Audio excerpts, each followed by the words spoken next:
President Obama was overseas this week at the G20 summit. He comes home to a tidal wave of voter angst.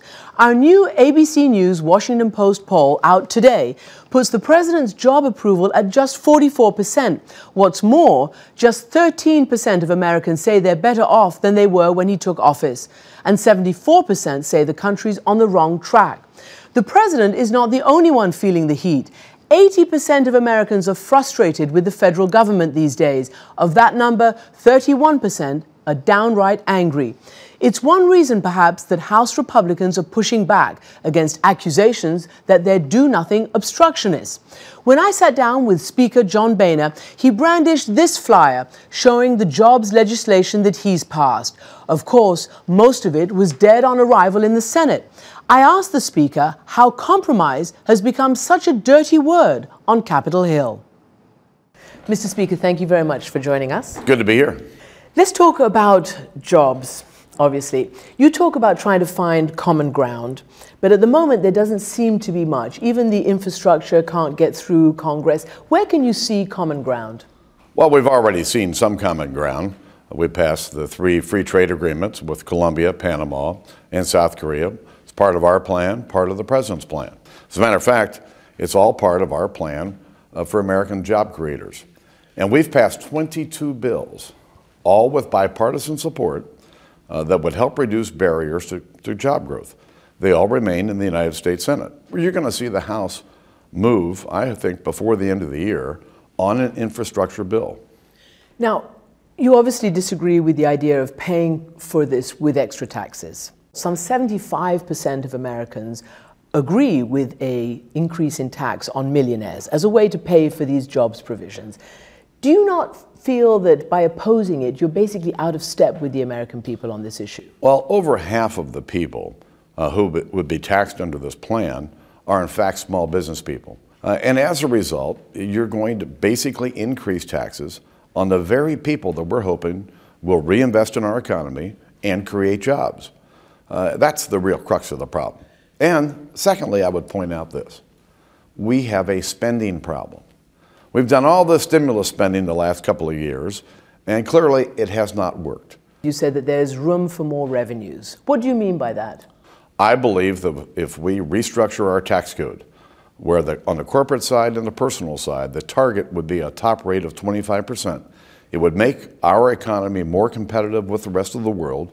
It would put Americans back to work. We'd have broader base on the tax rules, and out of that there would be real economic growth and more revenues for the federal government. Do you agree at all that there should be any kind of tax increases? I believe that we can create revenue out of fixing our tax code and bring that revenue to the table as long as our colleagues on the other side of the aisle are serious about cutting spending. And I have tried all year with every fiber of my being to try to get members on both sides of the aisle, try to get the president to get serious about dealing with our debt problem.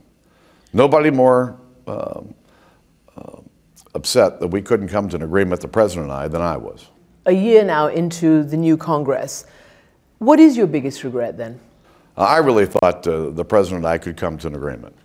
And I thought that for the good of the country, he and I could have solved this problem. We could have passed a significant bill to reduce our long-term obligations. Listen, we've made promises to ourselves that our kids and grandkids cannot afford, and we have to deal with it. So we have the deficit committee, the so-called super committee. They're hard at work, and I've got to tell you, these members, all 12 of them, Democrats and Republicans from both the House and the Senate, they have worked diligently.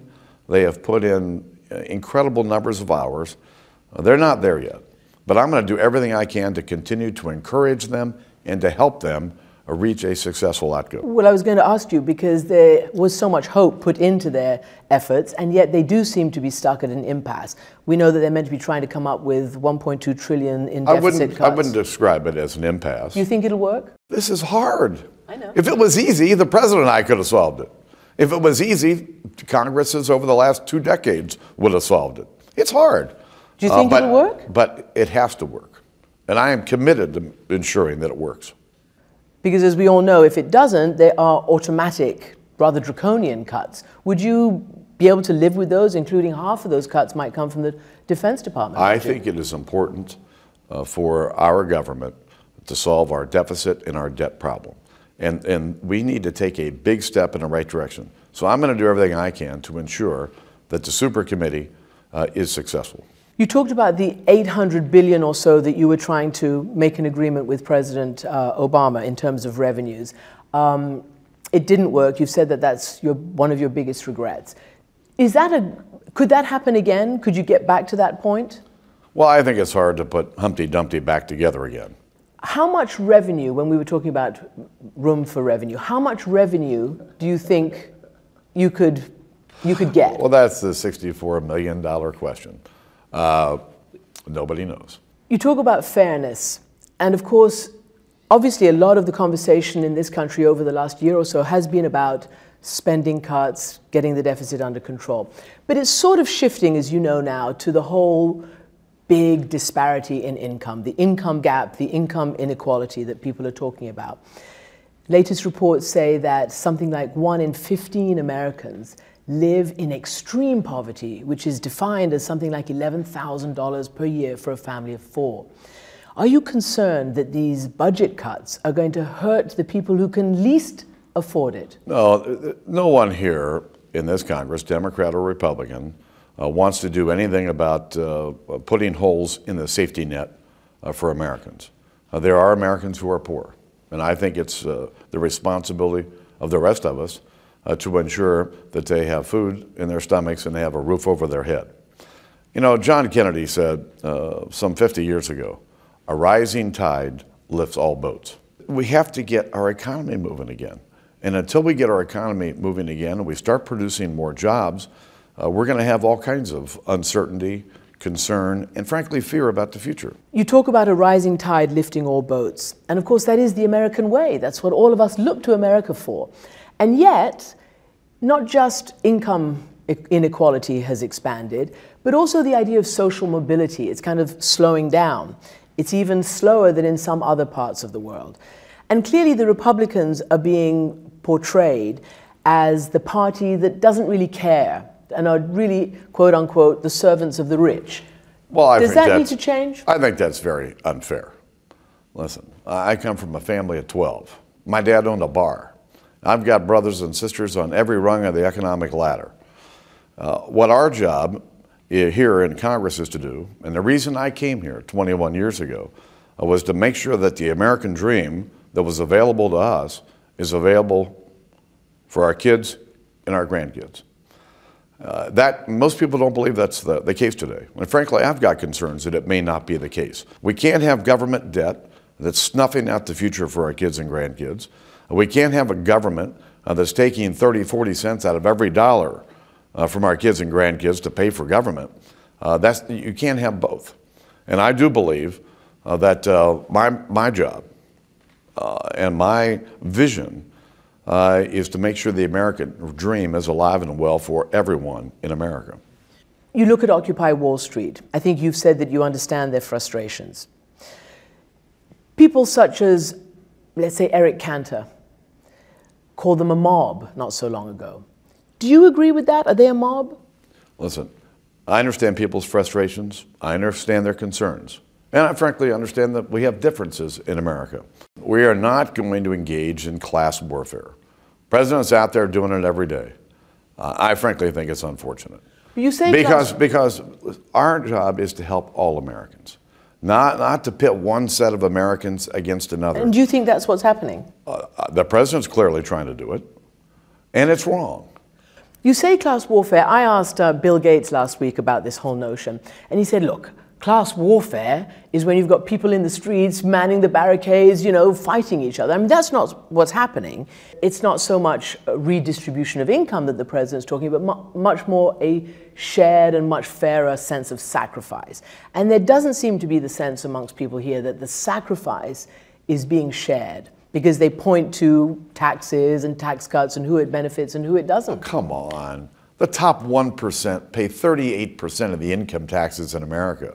How much more do you want them to pay? Well, I tell you what, let's take all the money that the rich have, all of it. It won't even put a dent in our current budget deficit, much less our debt. Congress obviously is not very popular with the people. So no matter what you say about the president, Congress's approval ratings are way lower. How do you live with that? 9% approval? Well, listen, Congress has never been popular. No, but this is historic levels. Congress has now. never been popular with the the American people. They look at the battles that go on here in Capitol Hill, and they don't like to see it. And I understand that. It would surprise people that 90% of the time members of Congress on both sides of the aisle get along. But you know, that's not news for those of you in the news business. It's only when we still see paralysis in terms of legislation. When we're disagreeing. Listen, the founders gave us a committee of 535 people. Frankly, it was designed not to work. My job is to make it work. And it is working. Is it slow? Yes. Is it frustrating? Yes. But what I take a comfort in every day is that I know members on both sides of the aisle are trying to do the right thing for the American people every single day. Can I quickly turn to 2012, which is in everybody's mind? Is Mitt Romney the man who would put up the stiffest competition to President Obama's re-election? There are a lot of good candidates that are out there running. My focus is on the Congress of the United States and trying to get our economy going again and producing jobs. Here, this is my focus. I've seen that. Right here. 3 times. Our plan for American job creators. That's my focus. I'm sure Republican voters around the country will choose a good candidate. And whatever candidate they choose, I'm going to support. And Herman Cain, who has zoomed to the top with his 999 and now is having some trouble with allegations against him. Do you think that he's handling this well? How would you advise him to handle the latest allegations against him? I think he and his opponents will have a nice debate about this. In other words, you're not going anywhere. I'm not going there. My focus is right here. If your focus is right here, how would you describe today your relationship with President Obama? Because essentially that's what's going to make stuff happen. You know, the president and I have a pretty good relationship. You know, it's been a little frosty here the last few weeks, but we've got a pretty good relationship. Still? Yes. And I've told the president, you know, I'm the most straight up, transparent person in this town. That I would never mislead him. My word is my bond. Democrats and Republicans here in Washington understand that. And so we've got a pretty good relationship. Doesn't mean that we always agree. But the American people expect, even though we have very different ideas, the American people want us to look for common ground and then act on it. So far, we've been able to do that. We've taken some steps in the right direction here over the last couple of months. We got a lot more steps to take together. Mr. Speaker, thank you very much indeed. Thank you.